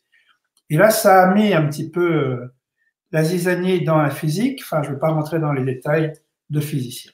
Alors, donc, ça a amené Nassim Haramein à réfléchir et à partir de ces recherches qui ont été faites en physique, Nassim Haramein, vous savez, parle de trous noirs et sur l'horizon des événements, qui est la surface des trous noirs, l'information serait justement sur la surface des trous noirs. Ce qui me permet de dire que les fascias sont très importants en jeu. Alors donc, si on peut détruire l'information en définitive, donc est-ce qu'il fallait se débarrasser de l'information ou est-ce qu'au contraire il faut en stocker? Donc apparemment il vaut mieux s'en débarrasser. Et donc est-ce qu'on peut s'en débarrasser? Il y a les physiciens disent non et d'autres physiciens disent oui. Et apparemment c'est oui, on peut s'en débarrasser. Et puisque oui, on peut s'en débarrasser, on se débarrasse comment? Et là, c'est le professeur Marc-Henri qui va nous donner un petit coup de main. Il va nous parler d'informatique pour qu'on comprenne mieux un peu comment ça se passe. Si vous voulez, quand vous avez du ressentiment, comment est-ce qu'on peut effacer le ressentiment? Comment est-ce qu'on peut le détruire? Ça, c'est intéressant aussi. Hein. Alors, effacer, c'est oublier. Et donc, sur le plan informatique, c'est quand vous mettez un document dans le fichier, dans la corbeille. Mais le problème, c'est que le fichier, il est dans la corbeille, mais il n'est pas détruit. Il est encore là. Bon. Et c'est pour ça qu'après, il y a ce qu'on appelle le formatage informatique. Et donc, on fait un travail pour permettre à l'information, pour perdre l'information, c'est-à-dire pour la détruire. Et donc, ce travail demande de l'entropie. Il faut produire de l'entropie pour faire ce travail. Et donc, dans les Mac, ça correspond à vider la corbeille en mode sécurisé, c'est-à-dire à mise à zéro de la mémoire. Autrement dit, si on veut pardonner quand on a du ressentiment, eh bien, il faut effacer, c'est-à-dire oublier le ressentiment, et en plus le formater. Alors voilà qui va être intéressant si on veut arriver à des choses intéressantes au niveau de l'information. Conclusion, on va se débarrasser de l'information. L'information est une chose toxique, ça c'est les conclusions du professeur Marc-Henri, dont il faut savoir se débarrasser pour mieux vivre. Il faut libérer de la place, et ça a un coût anthropique. L'entropie est une bonne chose car elle permet de nous libérer de l'information. L'information, c'est du désordre. Donc on a excuse-moi, l'entropie, qu'est-ce que ça veut dire? Oh là, tu sais, je suis pas physicien.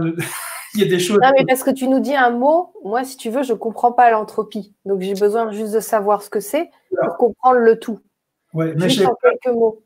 J'ai peur de ne pas avoir compris moi-même. D'accord. Je répète simplement des textes d'un physicien. Mmh. Et donc, je n'ai pas eu le temps d'aller vérifier parce qu'évidemment, j'ai la même curiosité que toi. Je me suis déjà un peu intéressé à l'entropie, mais il y a plusieurs manières de voir l'entropie.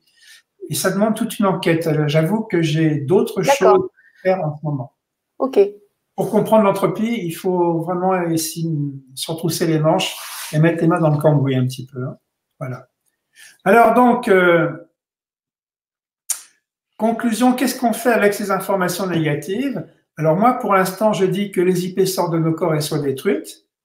Et donc ça, je suis confirmé par le professeur Marc-Henri et par Stephen Hawking, qui est un physicien.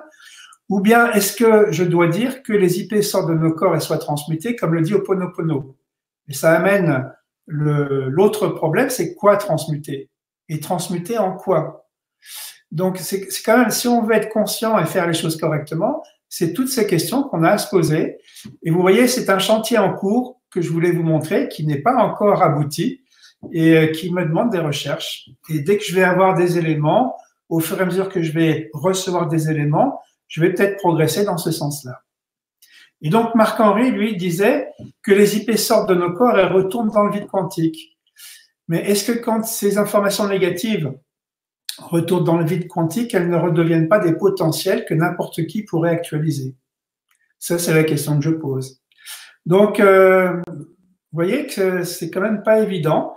On est dans une science qui est nouvelle, on ne maîtrise pas tout, et on est sûr de pas grand-chose. Alors, c'est pour ça que le peu de choses dont on est sûr, on aime bien s'appuyer un peu dessus. Donc, dans notre protocole, on va dégager les informations perturbatrices, mais on ne va pas dégager les entités. Je ne m'en occupe pas. Pourquoi? Parce que les entités négatives, si elles existent, je ne veux pas les créer en les nommant, ce serait un diagnostic, et je ne veux pas les nourrir en luttant contre, comme le fait Mère Teresa pour la guerre. Elle ne veut pas manifester contre la guerre, elle souhaite manifester pour la paix. Et donc, pour l'instant, j'en suis là de mes réflexions par rapport aux informations perturbatrices et par rapport aux entités. Donc, c'est ma position actuelle, mais qui va être vérifiable parce que, pour l'instant, c'est quelque chose qui est ouvert et donc ça va certainement évoluer. Alors, donc, je parlais donc du verbe, je parlais des prières, et comme ces prières, si on les dit toutes seules, rappelez-vous, c'est 20% d'efficacité. Si on fait le toucher quantique plus la prière, c'est 40%. Si on fait le toucher quantique, la prière, la visualisation, ça fait 60%. Et si on rajoute la pensée, ça fait 80%. Alors, je propose, si ça intéresse, qu'on puisse faire une expérience que j'ai encore jamais faite pour animer les choses. Je ne sais pas si ça peut intéresser. Je vais vous proposer ça tout à l'heure. Et tu sais qu'on est déjà à 1h20. Aïe. Oui, bah, je ferai ça demain alors, si on a le temps. Non, mais c'est juste pour te donner une indication de temps. Oui, parce que là, là j'arrive au bout, là, dans 5-10 minutes, quoi, si tu veux. OK. Donc, ces prières, je ne vais pas donner les formules magiques parce que j'ai dit que c'était autoritaire. Ça, c'est nouveau. Donc, je vais supprimer ça. Je donne les prières. Voilà. Et comme quand même, si on fait l'expérience, rien qu'avec les prières, rien qu'avec les 20%, on a des résultats spectaculaires sur l'amplitude des hanches et des épaules. Et donc, que vous l'entendiez intellectuellement est une chose, mais si vous le testiez, vous diriez, ah là, oui, il y a quelque chose qui se passe. C'est pour ça que, si ça vous intéresse, je vous proposerai une expérience qu'on pourrait faire, que j'ai encore jamais faite à travers Internet, mais qui devrait fonctionner d'après ce que j'ai compris de la réalité. Et donc, ces formules magiques, je pourrais très bien les garder pour moi, si j'étais dans l'ancien paradigme et si je pensais que j'étais un corps séparé des autres corps, j'agirais pour mes intérêts au détriment de l'intérêt de l'autre. Mais comme là, je suis dans l'unité, même si j'ai pas complètement vécu l'expérience et que je suis en chemin dans cette direction, eh bien, j'ai plutôt envie de vous les donner, ces prières, plutôt que de les garder pour moi tout seul. Parce que ce qui s'est passé, c'est que quand je fais un protocole de LHCP, à la fin du protocole, quand toutes les cellules sont ouvertes, j'ai libéré toutes les âmes cellulaires. Autrement dit, j'ai libéré tout l'amour de l'être que j'ai en face de moi. Et je vois l'être, et on va en parler demain, qui me regarde avec son cœur, avec amour, qui me parle avec amour à la fin de la séance. Et je trouve ça tellement agréable que je me suis mis à rêver, que je me suis dit, tiens, ce serait quand même intéressant, puisque ça marche à tous les coups avec toutes les personnes qui viennent en consultation. Je me suis dit, mais pourquoi on n'arriverait pas à faire ça dans le monde entier? Et je me suis mis à imaginer, si tous les gens étaient ouverts, si tous les gens rayonnaient l'amour qu'ils sont, ça pourrait donner sur notre planète un paradis. Et comme j'ai envie de participer à ça, eh bien, du coup, j'ai décidé de donner ces prières. Et donc, si vous les voulez, les prières, tout simplement, vous m'envoyez un mail, vous avez l'adresse mail, c'est contact@chamodo.fr et je vous enverrai ces prières. Donc, à l'époque où je faisais des formules magiques, c'est l'autre inconvénient des formules magiques, c'est que si il y a des gens qui se servent mal de cet outil et qui disent une prière, même positive, pour quelqu'un qui ne l'a pas demandé, c'est ce qu'on appelle une absence de respect du libre arbitre, et ça, c'est un viol, et ça s'appelle de la magie noire.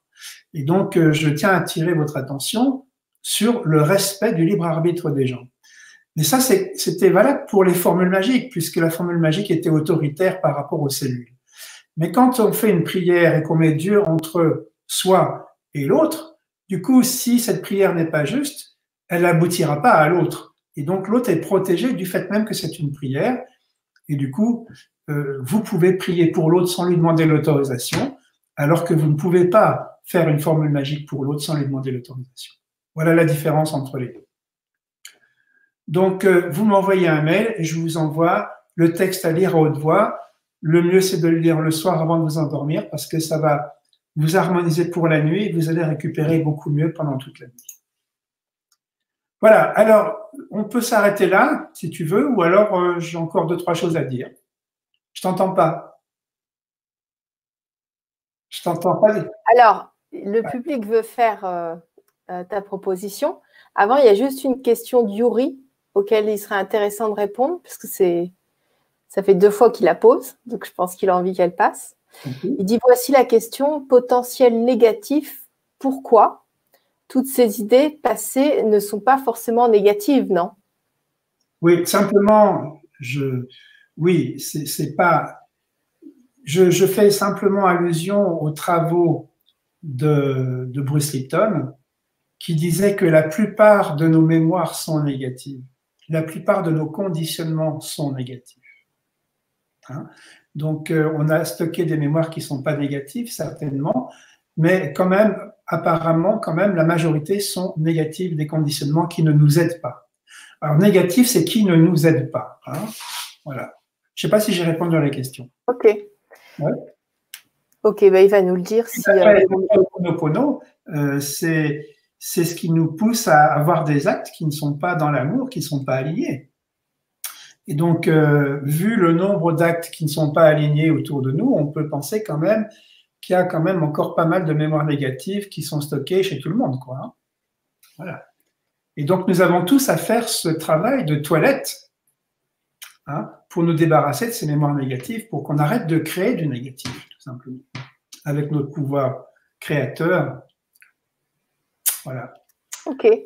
Donc, place à ta surprise, alors, finalement. Alors, d'accord. Vous voulez faire une expérience? Visiblement, oui. Ou alors, je pensais, parce que comme tu me disais que ça fait déjà 1h30, ça fait peut-être un peu long ce soir. Ah oui, mais là, tu as donné une proposition. Je suis d'accord, mais… On ne peut pas revenir en arrière. Les gens ont envie de le faire. Voilà. D'accord, ça marche. Alors… Tu vois, il y a Catherine qui dit go, on y va. Il y a Patricia qui dit oui pour l'expérience. Voilà. J'avais prévu de le faire demain. Alors, je change les diaporamas du coup. J'avais prévu de le faire demain. J'étais imprudent d'en parler ce soir. Mais on va la faire, rassurez-vous. Alors, le problème, c'est que… Alors, déjà, il faut que je fasse share screen, c'est ça, non? Pour le oui, nouveau. c'est ça. Et donc, une fois que j'ai fait share screen, je vois pas, il n'y a rien qui se passe. Share screen, je clique. Il est là. Voilà. Ça y est, est-ce que tu l'as? C'est bon? Oui, je l'ai. Bien.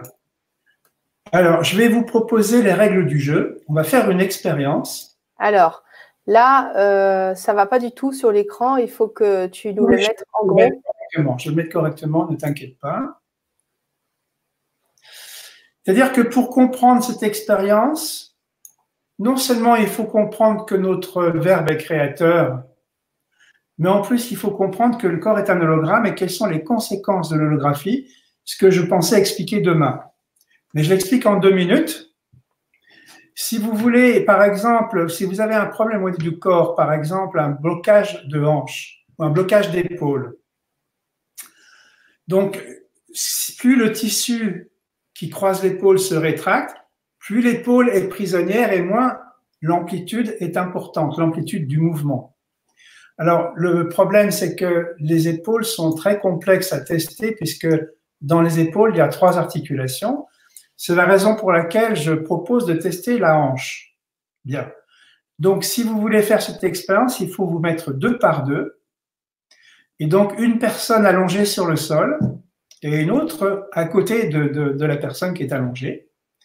Et on va faire un test, c'est-à-dire que on va se mettre, par exemple, vous pouvez vous mettre à gauche de la personne qui est allongée et de lui mettre la main droite, prendre la cuisse avec la main droite en plein milieu de la cuisse et avec la main gauche, la jambe en plein milieu de la jambe. Donc, le tibia et le fémur, en fait. Et on va tourner pour que le pied tourne vers l'intérieur. Je ne sais pas si je me suis fait comprendre. Est-ce que c'est OK pour tout le monde? Est-ce que tu Alors, peux… normalement, les indications sont simples. Donc, vous pouvez me faire un retour dans le chat, mais je pense que oui, c'est OK. Alors, le principe est de tester l'amplitude de rotation interne de la hanche, c'est-à-dire que quand on tourne et qu'on force, sans que le bassin ne bouge, bien sûr, il ne faut pas que la fesse se soulève. Montre à l'écran ce que ça veut dire une rotation. Fais des gestes. Je me suis fait mal aussi à l'épaule. Voilà, imaginez que ce soit le tibia, je tourne pour voir jusqu'où ça tourne. Et donc là, c'est ma main. Imaginez que ma main soit le pied. Donc le pied, il est à la verticale, c'est le pouce. Et quand je tourne, eh bien, je vais tourner de 45 degrés ou de 90 degrés. Là, je suis à 0 degré. Est-ce que je me suis fait comprendre? Oui, alors après, Mireille, elle nous dit je suis toute seule. Donc c'est vrai qu'ils ne peuvent pas. Il y a peut-être des gens qui vont être tout seuls. Non, les gens qui sont tout seuls, ils peuvent Donc, pas. explique la méthode, explique ce que tu veux partager. Simplement, très souvent, les hanches sont bloquées Et très souvent, quand on tourne, le pied ne va pas tourner jusqu'à ce qu'il touche le sol. On peut laisser les chaussures parce que du coup, les chaussures, elles touchent ou elles ne touchent pas quand on tourne. Alors voilà le pied. Si je tourne vers l'intérieur, le gros orteil, c'est là, je tourne dans cette direction-là. Alors ici, le pied, le deuxième orteil est à 0 degré. Ici, il est à 45 degrés. Et ici, on est à 90 degrés. N'est-ce pas? Si ma main est le pied. Donc simplement, quand vous prenez la cuisse et le tibia, vous tournez et vous regardez jusqu'où tourne le pied. Est-ce qu'il tourne à 45 degrés? Est-ce qu'il tourne à 0 degré? Parce qu'il y a souvent des gens qui sont à 0 degré. Ou est-ce qu'il tourne à 90 degrés? Est-ce que le pied touche le sol quand vous tournez? Ça, c'est rare. C'est une fois sur 10, une fois sur 20, quelque chose dans ce goût-là. Est-ce que vous sentez ça? J'aimerais bien avoir un feedback. Est-ce qu'il y a des personnes qui ont testé? Oui, Arthur, il dit oui, qui sent.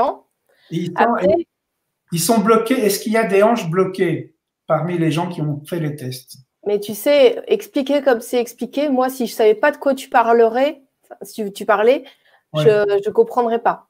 Ouais. Donc, ce que je vous propose, c'est d'aller sur le site de Jean-Pierre Chamodeau et à la fin, c'est .fr. Et vous avez une vidéo et vous allez voir ça. Déjà, pour avoir le visuel. Oui, maintenant, tu peux continuer d'expliquer. Sur le site .fr, chamodeau.fr, vous avez justement les hanches de Gwénoline. Je tourne les hanches de Gwénoline sur ce film. Oui, c'est vers l'intérieur, Virginie. Tu vois, c'est pas évident à expliquer comme ça en direct. Il aurait fallu que tu nous montres un schéma. Ouais, que je prépare ça. Donc, est-ce qu'on renonce ou est-ce qu'on fait quand même l'expérience? Tu peux continuer, oui, tu peux continuer si tu veux. Pour les gens qui ont testé, qui ont constaté que c'est par exemple bloqué, que c'est bloqué là. Ça peut pas Cécile a dit bloqué en rotation interne, super ouverture en externe. Oui, en externe, oui, mais ce qu'on teste, c'est l'interne. Si ça bloque en interne, c'est qu'il y a un problème. C'est que les fascias qui croisent la hanche sont très courts. Donc, si vous partez d'un test où vous voyez un problème, maintenant, vous allez lire à haute voix le texte que je vais vous donner et vous allez ensuite, quand vous aurez fini de lire tout le texte, vous allez retester la hanche et vous allez lire le texte à haute voix avec l'intention de le lire pour la personne qui a la hanche bloquée, bien entendu. Et une fois que vous avez lu tout le texte, vous allez constater que la hanche est débloquée. Alors, je vous donne le texte à lire.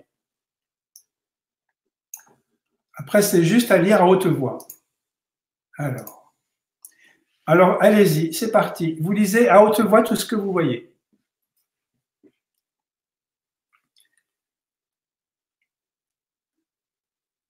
Vous pouvez lire très vite, même si vous ne comprenez pas, ça marche. Donc, vous n'avez pas besoin de comprendre pour que ça marche. Alors, ce texte, je peux vous l'envoyer quand vous le voulez. Donc, si vous constatez que ça marche sur la personne à qui vous le faites, évidemment, quand vous le faites pour vous, ça marche de la même manière. Et c'est bien de faire cette expérience parce que quand on voit que c'est vraiment efficace, bien, d'une part, on prend conscience que notre verbe est créateur, donc on commence à faire attention à ce qu'on dit. Et en plus, quand je vous envoie la liste des choses à dire, eh bien, vous allez vous en servir et pratiquer puisque vous avez vu que c'est efficace. Donc, sachez que si l'amplitude augmente, ça veut dire que les cellules s'ouvrent, que le volume cellulaire augmente, que les cellules se remplissent d'eau, que les cellules se reconnectent. Autrement dit, le niveau d'amplitude, plus c'est ample, plus les cellules sont connectées et plus vous êtes connecté à votre âme, et plus vous la sentez. Alors, comme je rappelle, l'âme, c'est l'amour, la paix, la joie, c'est très agréable de sentir son âme. Vous avez fini la première page? Je clique sur la deuxième. Continuez de lire à haute voix. Vous pouvez lire rapidement si vous voulez, ça ne change rien.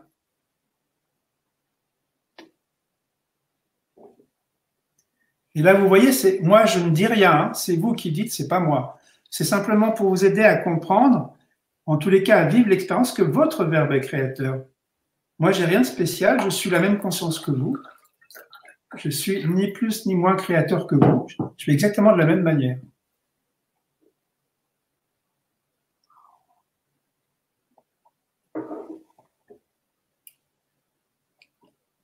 Je vais passer à l'autre page. Donc, lisez assez vite si vous pouvez, qu'on ne prenne pas trop de temps à l'antenne. Vous continuez de lire. Ça, je le retire. Voilà.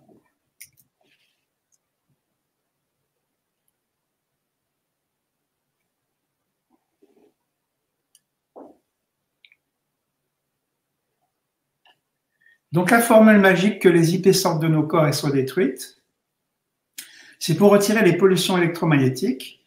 Donc, il faut savoir que les pollutions électromagnétiques, malheureusement, il n'y a pas moyen de les éviter. Autrement dit, vous êtes sans arrêt pollué. Et c'est comme si vous étiez sans arrêt sali. Ben, plus vous êtes sali souvent, ben, plus il faut faire la toilette souvent.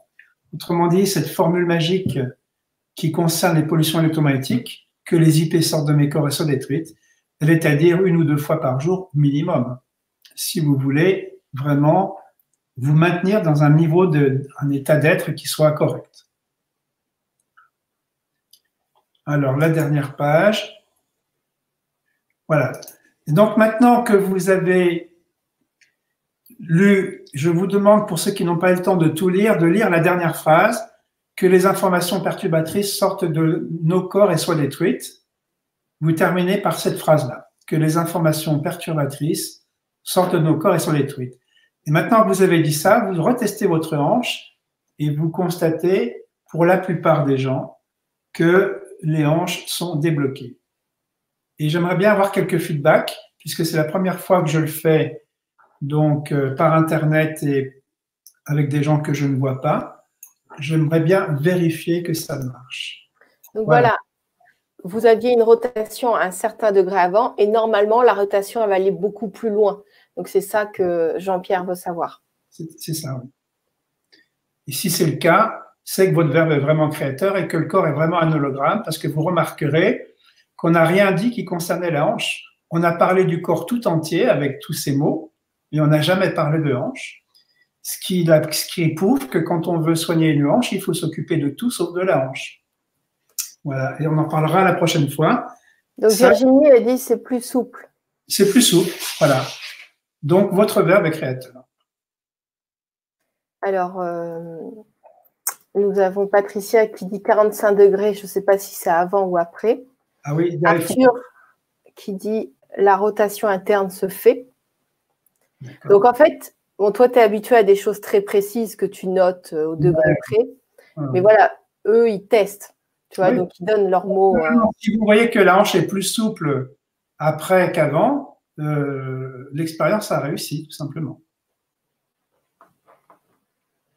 Donc, j'attends juste que vous me fassiez un retour dans le chat pour ceux qui ont testé, si vous voyez qu'il y a vraiment une différence.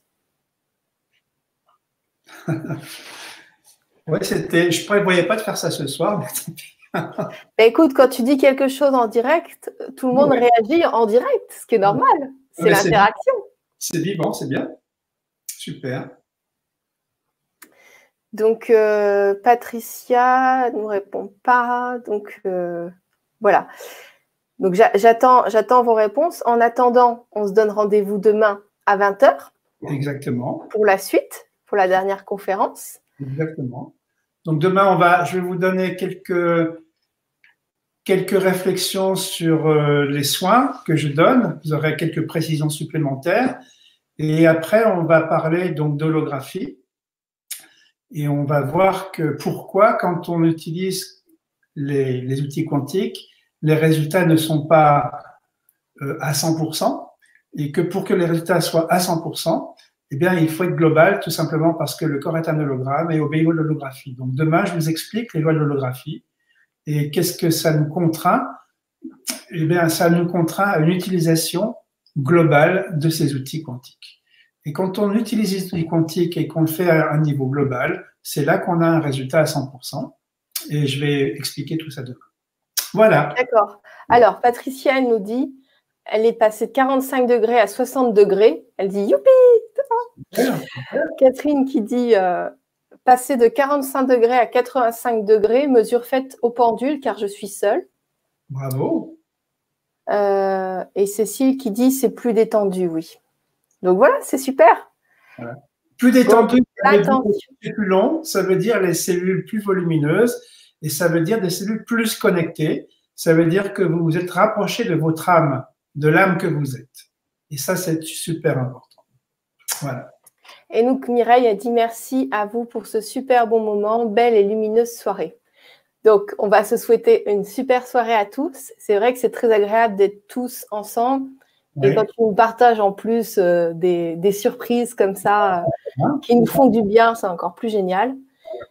Donc, oui, la présence des gens là maintenant en plus. Hein. Je sens votre présence, je sens qu'on est ensemble. Alors, merci à toutes et à tous. Et merci à toi, Gwénoline. Merci beaucoup, Jean-Pierre. Alors, on se dit à demain et pensez à partager pour partager cette connaissance-là. Si vous partagez les vidéos ou vous mettez des commentaires sous les vidéos, ça nous aidera tous. Pas que Jean-Pierre ou moi, ça nous aidera tous. Voilà, on vous embrasse très fort et on vous dit à demain à 20h. Allez, belle nuit.